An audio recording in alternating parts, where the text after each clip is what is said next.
Bienvenue dans ce journal de la culture de Sud FM Sen Radio de ce lundi 27 novembre 2023. Au sommaire, Elma Édition, au service de la production littéraire africaine, son président fondateur, tout aussi écrivain de renom, exhorte la jeunesse africaine à écrire pour la postérité. Sortie du premier album de l'artiste Meta King, de son vrai nom Mohamed Ndoye, intitulé Def, un album de 14 titres avec des thèmes variés qui parlent de société, mais aussi conscientisent les jeunes. Et enfin, une note de nécrologie dans ce journal avec le rappel à Dieu du célèbre écrivain ivoirien Camara Nangala. Notre correspondant permanent à Abidjan, Justin Assalé, nous parle de ce monument de la culture ivoirienne. Voici ce qui fera l'essentiel de ce journal de la culture, le développement derrière ce qui suit.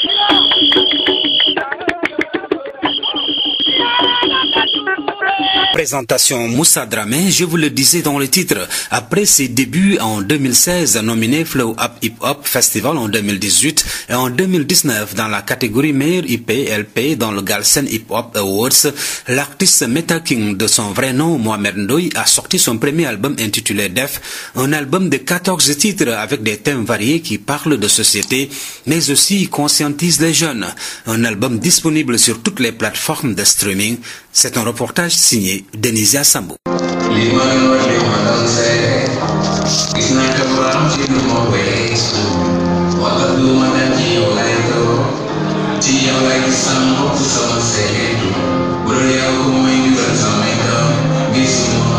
Def, le titre de l'album de l'artiste Meta King, une suite logique de sa carrière qu'il a démarrée depuis 2016. Moussa Gueye, manager de l'artiste. Def, c'est une invite, un hymne à l'action, un hymne au mouvement, à la décision et de se démarquer carrément de la théorie, des circonstances qui peuvent nous permettre en réalité de poser des actions. Donc c'est un album composé de 14 titres avec des featuring de très grande qualité, issus des artistes vraiment de renom qu'on ne présente plus. Il y a Purpose the Writer, Ombre Zion, Maggie qui vient de sortir son nouveau projet qu'elle a fini d'intituler Setou. Il y a également la présence de Ali Motou et l'excellent percussionniste M. Kora Faye, donc qui est le batteur de Pape Diouf et de Koumba Gawlo Seck. Différentes thématiques sont développées dans cet album. Il y a des thèmes d'une très grande importance. Il y a des sons qu'on appelle Wadjour, des sons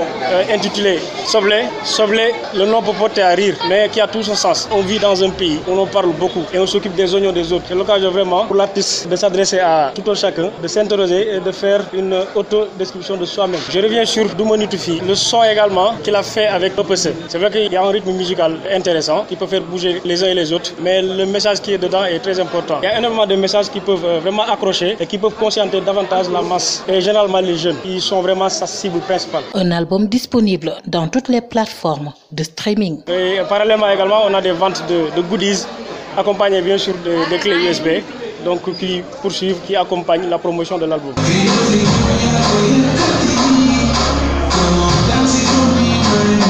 Bargny, Denisia Sambo pour Sud FM. Merci Denisia Sambo sur ce joli titre Def, le tout premier album de Meta King.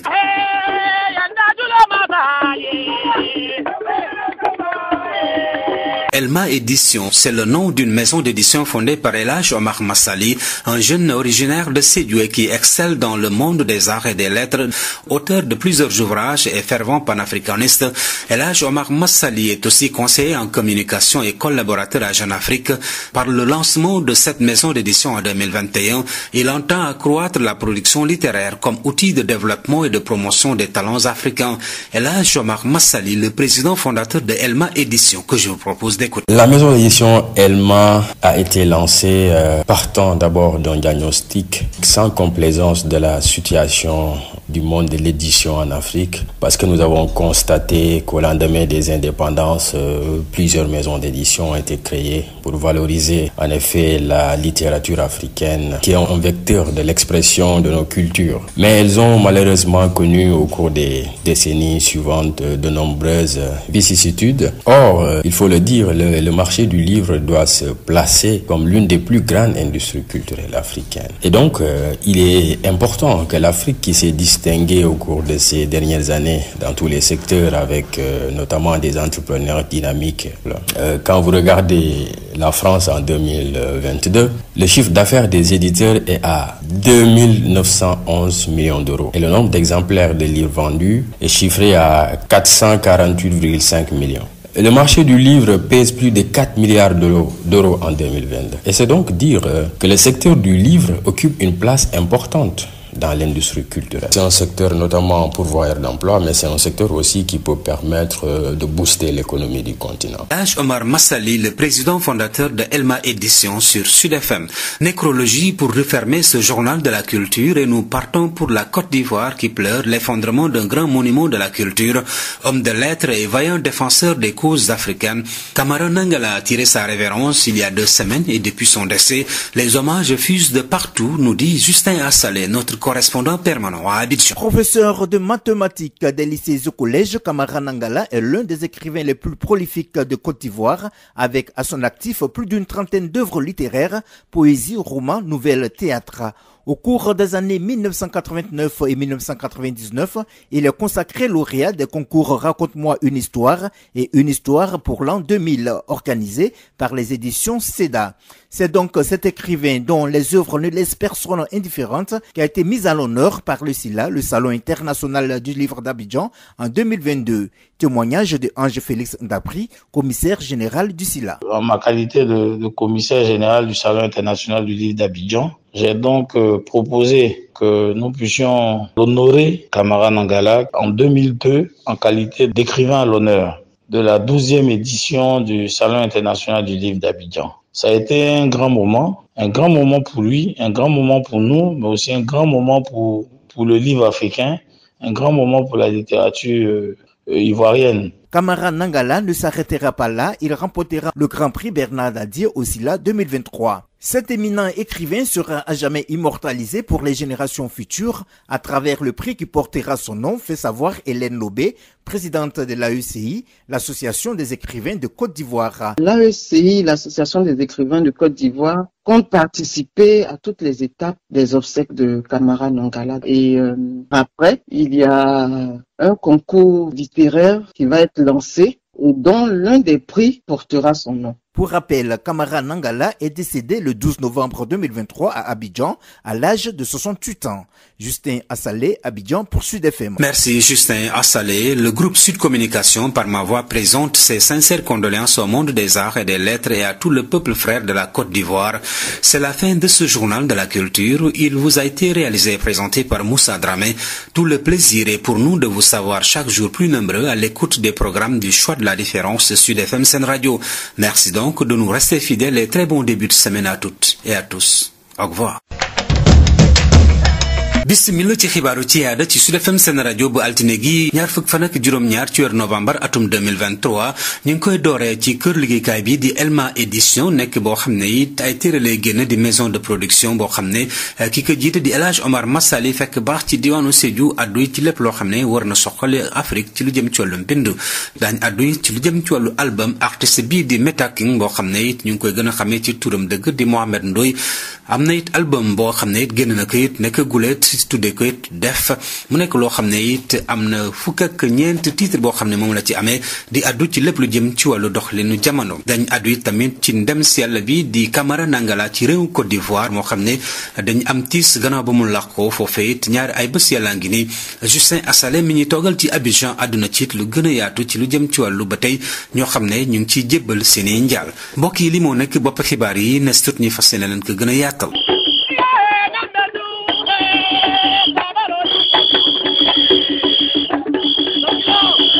ci kaddu gi Moussa Dramé nuñ leen ko waxee noonu lañ ciy soobu ci lu jëm ci wàllu album boo xam ne it moom la ñu duppee def te it mu nekk loo xam ne dafa am lu bare lu ko jiitu it ci ay mandargaal ak it ay tëralin yu baax ndax it ci jamono yi 2016 am na it nominé boo xam ne am na ko it ñu gën ko xam ci Flow Hip Hop Festival 2018 ak it 2019 ci catégorie bu ñu duppee EP ak LP ci Galsen Hip Hop Awards artiste bii lay di Meta King boo xam ne it ñu ngi koy gën a xam ci turam dëgg di Mohamed Ndoye dafa génn album bu njëkk boo xam ne it moom la tuddee def mu nekk boo xam ne am na it fukk ak ñeenti titre yoo xam ne ñu ngi ci addu ci lépp loo xam ne dafa aju ci wàllu doxalinu jamono loolu it mu ngi ci plateforme yu bare rawat na loo xam ne moo di streaming dañ ci teewlu reportage Denise Samb. def di titre album artiste Meta King bi nga xam ne tàmbali na carrière am depuis 2016. bon album bi mu ngi tudd def c'est poser un acte temps bi mu ñu jëlal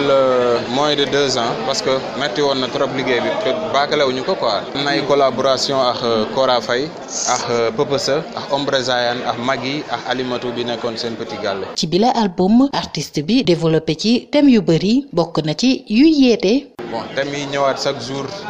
ñi defoon séance d'écoute bi studio yu bëri waajur la ñuy wax soble ak may gu dëkk 3 sons yooyu daal mooy revenir à chaque fois ak bi nga xamante ne ànd naa ko Pëpësa ak featuring yi ma def daal yëpp a neex quoi. bul ma miin boo ko déggee dina rendre naa si hommage ki ñuy wax Ndiouga Dieng dëkkoon fii Bargny di artiste international. beneen bi mooy waajur képp ku nekk fii tey taxaw am na njukkal boo war a delloo say waajur donc ñooñu duñu jug si di leen rendre hommage. album boo xam ne jamono ji dugal nañu ko ci plateforme streaming yëpp. déjà disponible na si plateforme de streaming yëpp mais nag terewul def nañ ko si ay clé USB pour commercialiser ko pour am loo xamante ne ni peut-être dinañ ko mën a continuer promotion bi muy si ay wàllu clip si ay concert yoo xamante ne ni ñu ngi koy waaj incha allah.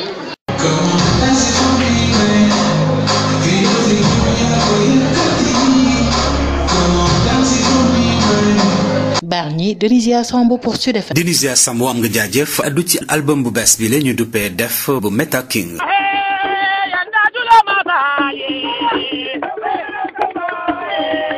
Elma édition dafa nekk tur benn kër liggéeykaay boo xam ne it fa la ñuy dal di génn livre yi maanaam ay téere yu ñuy bind loolu it ki ko sànc di El Hadj Omar Massali nekk benn ndaw bi fekk baax fi ci diwaanu Sédhiou ci jamono ji nekk di liggéey ci Dakar ci loolu it àdduna it ci lu bëri loo xam ne it ci lu jëm ci wàllu lu war a suqale mbind ci Afrique yëpp war nga la gàpp waaye tamit moom it fas yéene na gën a gunge mboolem ñoo xam ne ñoom ñooy yëngu ci wàllu mbind moom mi nekk conseiller ab communication waaye tamit di liggéeyal ci Jeune Afrique àdduna it ci ñoo xam ne am nañ ci mën-mën ak kattan war a suqale mbind ci Afrique dañ ci teewlu El Hadj Omar Massali nekk njiital Elma édition. Elma maison d'édition bi nga xamante ni créé nañ ko 2021 mu ngi bokk ci groupe Elma donc groupe bi nga xamante ni ñu ngi ci fànn communication ak fànn édition mais daanaka suñu activité yu bëri ci édition la nekk parce que tey dañoo xool que ni milieu la boo xamante ni war nañ fa def ay jéego yu bëri pour que ni mu am impact ci économie Afrique. moo tax ñu sànc maison d'édition bi nga xamante ni objectif am ñaari ponc la premier point bi mooy nan lañ mën a def ba Afrique mën a am doole ci côté édition loolu pour mu am il faut que ñun ñi nga xamante ni ñooy entrepreneur dans ce domaine là ñu xalaat bu xóot ci d'abord lan moo fi amoon lu tax maison d'édition yu bëri yi tax créé nañ yi nga xamante ni créé woon nañ leen fii mujjul antu wala mujjul am objectif yi nga xamante ni yooyu lañ bëggoon atteindre partant de ce que tubaab yi di wax diagnostic mën nañ xool yan fànn yan mën a def ay jéego ak ay yokkute pour mun a transformer secteur bi parce que secteur la bi nga xamante ni am na solo lool ci wàllu économie réew parce que boo demee ay dëkk yi nga xamante ni mooy France di nga gis ne ni c'est des centaines de milliards le secteur bi di générer comme chiffre d'affaires ay millions de livres la ñuy jaay ci année bi donc livre daanaka lu am solo la ci réew parce que xam-xam la parce que gestukat yi ñoo koy bind mën nañoo indi ay jéego yu bëri mën nañoo indi ay xalaat yu bëri yi nga xamante ni ay mën na am impact nit yi am regard bi nga xamante ni ci Afrique moom mooy regard bu juste moom mooy regard bu équilibre. di jaajëfal El Hadj Omar Massali ci tëralin bu bees boo xam ne moom la ci indi ñu àddu ci luy tiis réewum Côte d'Ivoire ndax it foofeet am na benn borom xalima bu ràññeeku lool ñu duppe ko it Camara Nangala bu làqu ci ñaari ay bés yee weesu booba léegi it ñoo xam ne ñoo askanoo ci réew boobu la it ñu ngi yëkkati seen i njaal di ko jëbal ay njabootam wala it ay njëgayaalam ndax it liggéey boo xam ne mucc ay def na ko ci lu jëm collu bind ak it soxali boo xam ne it njort nañ ne it buñ ci sooboo ci Afrique wares na gën a mën a soxali continent boobu la it ba tax na tey ji bare na ñoo xam ne ñu ngi leen di jëbbal ay njaalam comme ni ko Justin Assalé fasale moom mi nekk ki ñu toogal Sud FM seen rajo ci réew Côte d'Ivoire rawat na ci Abidjan wax na ne it dafa nekk koo xam ne ci réew mi yëpp ak ci àddina dafa ràññeeku ci xamle boo xam ne daf ko jëmale ci wàllu bind te it ñu bari xam ko it ci lépp loo xam ne si it muy war a soxali it ay réewu Afrique groupe Sud Communication ci sunu ay baat di jëbbal ay njaalam njabootam ak it ñëpp ñoo xam ne si ñu ngi yeewu ci réew Côte d'Ivoire